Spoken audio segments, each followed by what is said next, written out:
WMFD TV in Mansfield. I have a question for Dr. Acton, followed by a question for Governor DeWine. I'll begin with Dr. Acton.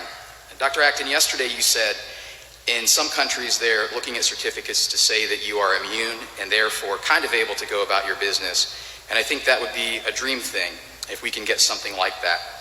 My question is two parts. First, do you see this as a violation of our constitutional right to privacy? You must be aware, Dr. Acton, that your statement set off civil libertarian alarm bells across the state. And secondly, given that sentiment, do you still support mandatory vaccination and immunity certificates, despite that they seemingly contradict our Bill of Rights and constitutional protections? Thank you for your question. I'm actually glad you raised it because as a doctor or a scientist, I'm often not aware of the things that set off those triggers for people. So I was actually referring to it in a different context. I was referring to it in the context of business. And one of the things that had come before us as we were really trying to look at ways businesses could reopen and we could support the economy. About 2 weeks ago, one of the things that was really gaining a lot of traction was the ability to do antibody testing, which means not the testing that says you have the disease, but the testing that says you had it. And the dream about it is, for all of us, we've known that having a vaccine against this disease would keep you safe and you could go about your life. You wouldn't have to worry about passing it on to someone else or catching it yourself. You'd be safe on both ends. Immunity, typically in a viral infection, is another way that happens. If you are actually immune, you've had a disease and you've recovered, but you've built up antibodies in your blood, that also will protect you. It's almost as if you were vaccinated. So one of the business solutions that was being hoped for was that if people really did have immunity, that they could have proof of that. And by proof of that, it would be a doctor's note or a record that they had taken the test and they'd have test results. I agree. That is a policy discussion that is worth talking about, and if people would want to implement something like that.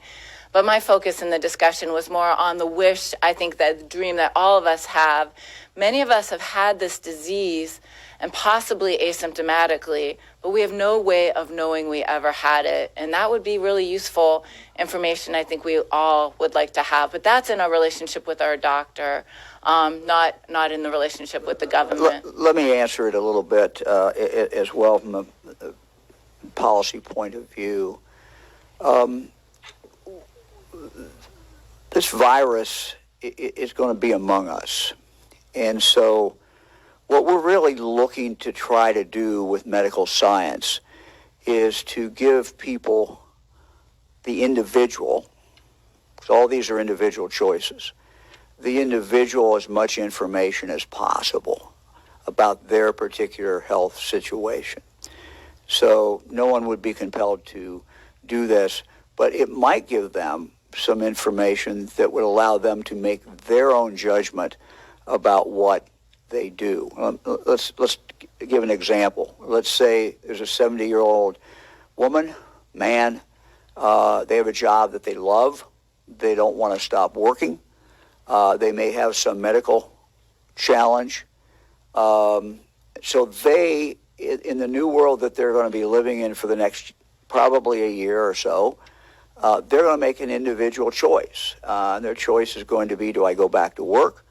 Do I go back to this job I love? How risky is that? And so having more information, for example, if they knew that they had actually had this but didn't realize it, and one of the things that we're seeing more and more is there more evidence that there are people out there who have had it but really didn't know it. And if science would tell that person, well, that's going to give you immunity, and again, that's still not known for sure. But that would be a piece of information that person might want for themselves. So this is an individual choice. This is trying to inform that individual's decision. And that's really what we're talking about. It's individual rights. It's individual taking their life into their own hands and making their own choices and trying to help them get more information if they want more information. answering that so thoroughly. So my second cue is for Governor DeWine. Governor, on March 23rd, you issued a state order built on two pillars. One, we need to flatten the curve. Two, we need to buy time to ramp hospital capacity. A month later, data points from sample tests around the country. I'm sorry. May I continue? Okay.